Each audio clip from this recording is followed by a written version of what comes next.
beautiful souls, to another episode of the Spiritual Catalyst podcast, where we talk about all things weird and woo. I am your host, Sarah Lyons, the founder of thenewearthschool.com.au, and today we have the beautiful Angie Harris with us to talk about releasing the old narrative and realigning with source energy. Angie illuminates the path for women on their transformative journey toward healing and empowerment. Drawing from over 18 years of experience in the mental health services, Angie has cultivated her expertise in trauma recovery and emotional well-being. She holds certificates as a spiritual life coach, Reiki Master, meditation and mindfulness coach, and sound healer, offering a comprehensive toolkit for holistic healing and spiritual growth. Angie, welcome. Thank you. It's nice to meet you and be here. You too, and you're so welcome. Let's start with, what does this mean? So for the audience listening in, and maybe this is a new-ish topic for them, what is releasing the old narrative and realigning with source energy all about? So the way I see our life is like a story, and we've had a story written about us throughout our whole life that has created an identity of who we are. And that becomes our narrative that we work out of. If you grew up in a safe environment or home, then you have a narrative that you show up in the world confident and safe and secure. If you have some kind of trauma or things that you went through within your life, you may have developed a narrative about yourself and your life that you're not good enough, or that there's something missing, or you lack some self-confidence, or even feeling the need to be something in order to be valued in the world. And so really the narrative is just the story of who you are in your life, and changing that is the way that I've come to understand it, is bringing us back to our truth. Is kind of the way I see it, is taking off the old layer of, like, if you were to go out and roll around in the mud and your clothes get dirty and you come back in and you take a shower and you put on the same clothes, that would be you continuing to wear that same identity that you have been holding on to. So what you want to do is reprogram yourself, reprogram your mind, your energy, to understand that you are a direct reflection and frequency of source energy, God. And when you come back to that identity, you can reprogram your story, rewrite your story, because we can manifest the future. But a lot of us try to manifest out of that old story, trying to fix things or control things or manipulate because we think it will make us feel better. But we have to go back sometimes, rewrite the story, reprogram it, understand it, heal it, and then move forward with our identity as a divine frequency of God, like a direct reflection and connection with source energy. So that is what that means. Yeah, totally. And in what ways would you support your clients with rewriting that old story? What sort of tools or what do you do? So for me, having worked in the mental health field for 20 years, I have a background in working with kids, adults, elderly, all this. And one of the things that I noticed before I really awoken to, I had my spiritual awakening, was that clients would continue to come back with the same problem. And they would go through therapy, they'd get better, they'd leave, and then a year or so later, they'd come back struggling with the same thing. And when I was in mental health, I had no idea that I was doing the same thing. I was unhealed. I was repeating the same patterns. What's wrong with me? Why can't I do this right? Making it all about there's something wrong with me, instead of understanding that I have trauma. I have experiences in my life that have programmed me to be a certain way. And so when I had my spiritual awakening in 2016, things just clicked for me somehow. And I began to open my eyes that we can't just heal by kind of covering things up or using a coping skill or talking it out. It has to go deeper. It has to go to the actual place and root that something connected to us to Mm. release that, reprogram it, and then align back with your truth that you originally were when you first came here. You know, we all come here as children that are fully connected to ourselves, and then we get Yeah. taught how to be disconnected from who we Yeah. are. So the Yeah. way that I work with the clients that I have is I take them through that story of developing their energy field through their chakra system. We start with the root chakra. We uncover what happened in before you were born, what happened, you know, before ages 7, and then we move through that system and we really look at all that because I have found that as people are trying to step into their higher self, they're trying to develop a connection with spirit, they're wanting to understand their calling or purpose or whatever that might be in their life, they are trying to do that out of the old beliefs, thinking Yes. it's going to fulfill a need for them or make them complete or make them important or loved. So when you come back into your true self, you release those stories, you go deep into it, you feel it, you heal it, and it takes time. It's something you have to come back to over and over, even maybe the same story, even if you don't remember it, your body remembers, your Yes. energy remembers. So you have to work with the energy, you have to work with your body, listen to it, understand, you know, even in my own healing, I began to realize even though my mind doesn't remember certain things, my body does. So Yes. when I'd have a reaction to something, that was my body responding the same way it did back when it happened. So the way that I describe it to my clients is since they're in the truth of things, time does not exist Yeah. in the universe, time is not a thing. And so that moment that you may have had something happen is still happening.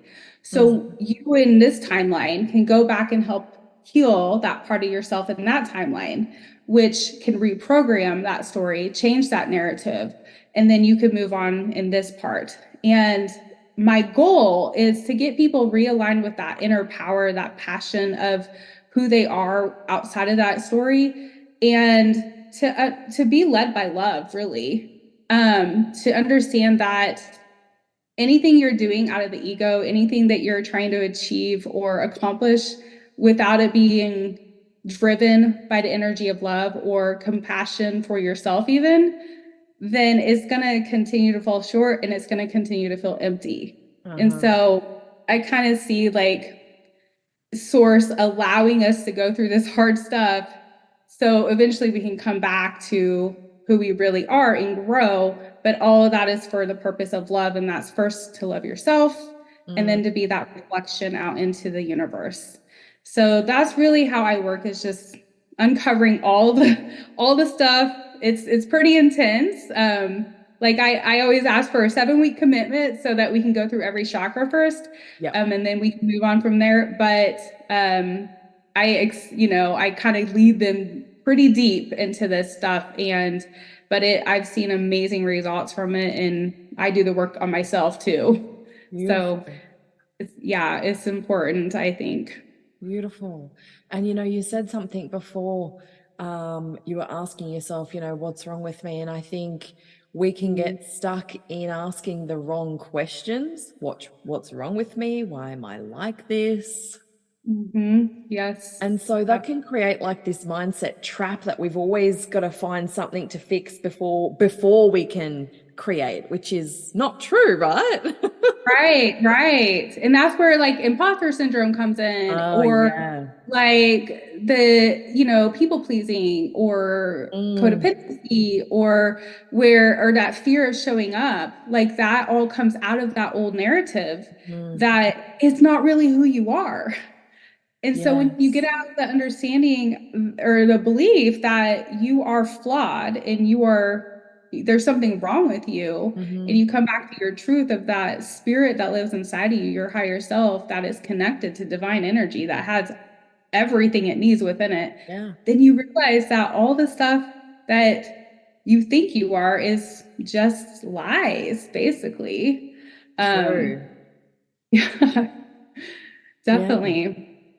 but I mean, it doesn't make it easy to like move through that. I think one of the things that I especially have noticed recently in like the culture of like healing and like spiritual healing in particular is a lot of people are like talking about manifesting and, you know, you have to see it, you have to believe it, you have to feel it, all this stuff. Well, you can't do that if your body can't.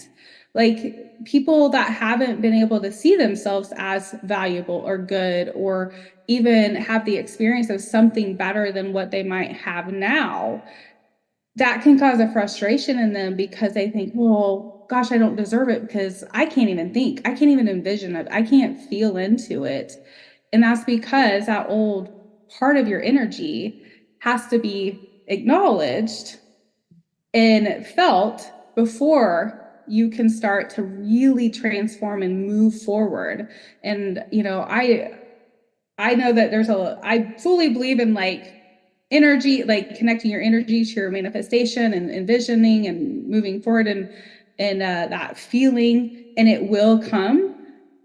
But I also know that if you were to achieve it and you haven't cleared out that old energy is much like a boomerang. It will come, like you will go right back to it because it's familiar to your ego. And Mm-hmm. your ego's job is to protect Yes, you.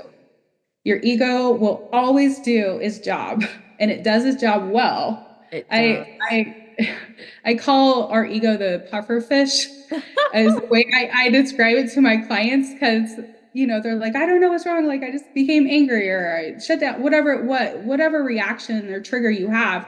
But like if you think of like a puffer fish in the ocean, when it gets threatened, it puffs up to protect itself. Like I'm gonna get the prey away from me. Even if there's not prey, it's gonna puff up. And then it calms down and his body relaxes. And so that's what our triggers are. That's what our ego does is it flares up to protect us. And then we have to teach it how to calm down and to stay in that calm state. It doesn't mean Mhm. that the triggers won't come back. It's just we recognize it. We understand why. And then we work through that energy to release it. And, you know, a lot of inner child work for sure Mhm. that can Mhm. happen with that. But yeah, our ego is so important. I think it gets a bad Oh, rap a lot. that's the But we just tricky need to train. part. That is the tricky part for humans to master, but we can master it.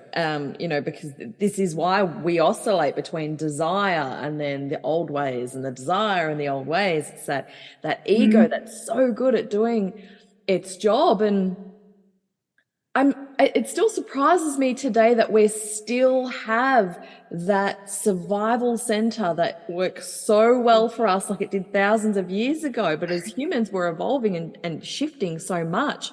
And although it does keep us safe, I feel like at some point as we enter into the new earth paradigm that it's going to be redundant and we will learn to, as we are as a species now, we are learning to master our manifestations, to work with the ego so that it knows, hey, we are safe to rise and go to the next level.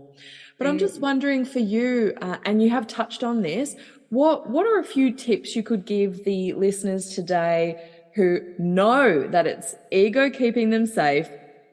What could they do to just start, maybe give them a little shift to walk away with today that they could start implementing in their lives? Yeah. Um, I mean, the most important thing I think is to not run away from the trigger, not try Mm. to like spending a little bit more time allowing Yeah. yourself to recognize it. Uh-huh. And, you know, when we get uncomfortable, the first thing we want to do is get away from something because we don't like to feel uncomfortable. Yes. And a lot of times that uncomfortable feeling is exactly what you have to be in to heal something. And when you go into the feeling and you send love to it, it allows it to calm down because Mm-hmm. that's what it needs. It needs to be loved. Mm-hmm. And it sounds counterproductive to be like, why would I love something that I don't like? Like, I don't like this feeling. I don't want to feel bad. I don't want to feel like I'm not good enough. But if you understand that maybe this is a little girl that or a little boy that was on the playground that, you know, maybe felt left out, or maybe mom Yes. and dad didn't give them what they needed. If you see it as your inner child, then you're not going to send anger and hate and Yeah. bitterness towards that little child. Yeah. You're going to send love, and you're going to understand that they needed that, and that is that part of you that needs that. And Mm. so leaning a little bit more into that, sending love to it, allowing yourself to feel like, if you even if you can't see the actual situation that is causing a trigger in your mind, like from a past or whatever, Mhm. like anything you're dealing with in the current moment that is causing you a trigger comes from something in your life prior to that moment, or else you wouldn't be triggered. And so even if you don't have time in that very moment when you get triggered, make time as soon as you can, be alone, allow yourself to feel it all. I tell my clients, scream, yell, feel it. And what I have learned, one of the most important things is to fill yourself back up. After you do that healing, after you release it, you're going to feel tired. You're going to feel like, it's a lot of work emotionally and physically on our Mhm. body to release Yeah. this. You have to fill yourself back up with love. You have to take a moment to like hug yourself, or speak affirmations, or do energy clearing and chakra clearing, do some sound healing, whatever it might be, to get yourself back into a safe place and understand that that part of you is not right now. Yeah. And just creating safety for yourself without needing to find something outside of yourself to feel safe inside. Yeah. Because True. everything outside will fail us Yeah. over True. and over. So true. So true. And Angie, I mean, you've been in this, you've been in the mental health field for 20 years, and I respect that, and I honor you. And I would love to hear, since shifting out of the, traditional model into the work that you now do, what is there one particular person who comes to mind that you've done this work with, that you could share a beautiful result with us on what happened for that person? Oh man, I have so many. I I bet. love, yes, it's always interesting because everybody's so different. And Hmm. I always tell people, like, I want to meet you where you are, what you need. So a lot of my work's intuitive, based on what Yeah. they need specifically. But gosh, I have okay, so I've had a client for over a year that I've been working with. And when we first started working together, she was in a narcissistic relationship, and it was really, really hard for her, draining. And in that time period, we did a ton of inner child healing. We did a ton of work around her energetic system. She began to learn how to calm her body, meditate, start to feel her feelings like she had never felt Mm. her feelings in her whole life. She started really getting to know herself on a whole new level outside of anything that was outside of her. She came back to self. And before you, like within probably 6 months, she's like, I've always wanted to move to Arizona. I've always wanted to do this with my life. I'm like, let's work on it. And so I started working with her, helping her program her mind around this. Like, this is your higher self calling you forward. This is what you're supposed to do. You've been doing all this work. And she moved there 3 months ago. Yeah. And so I've been like just watching her blossom throughout this Yeah. last year, where she's coming back to self. And the way she's showing up for herself, like in the beginning, the first months were hard. Yeah. She's like, will I ever stop crying? Will I ever feel better? Will Mm. I Oh, ever feel like this is, gonna get, that's what a lot of people say in the beginning. It's just like constant feeling, feeling, feeling.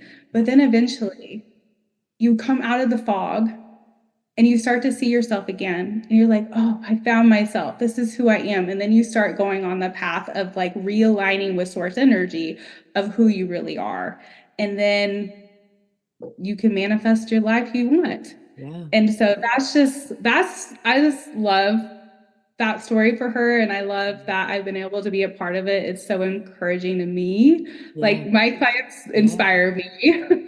So Oh, the best. It's it's the most rewarding aspect of being a coach or a healer. yes, it really is. It's such a it is definitely a calling that I take Mm, highly and I value. Like it's work I hold myself to a very high standard in because I know how important this is and yeah. it's people's lives. It's their love Yes. for themselves. And so, but being able to be a part of it is such an honor. Like I'm so blessed to have whatever gift or calling I have to help people. And it's Beautiful. really awesome. Oh, I love that for your client and I love that for you, Angie. Thank you so much for coming on today and sharing your beautiful wisdom with us. And for those of our listeners who would love to follow it along with you or reach out to you for support, where can they best find you? You can come to my website, angieharris.org. Yep. Or I also have a TikTok, Instagram, or Facebook, and I'm under Soul Alignment Mentor. So Beautiful. if you looked up Soul Alignment Mentor Angie Harris, you'll likely find me on any of those platforms, and anybody can message me at any time. I'm pretty open person, and I usually respond if it's Lovely. feels legit. So yeah. Lovely. Thank you so much. And I'll make sure that we pop those links in the episode description below. And thank you again for coming on. And thank you to our beautiful listeners for listening in today. If you enjoyed this episode, please consider following us along for some more Spiritual Catalyst episodes in the future. Bye.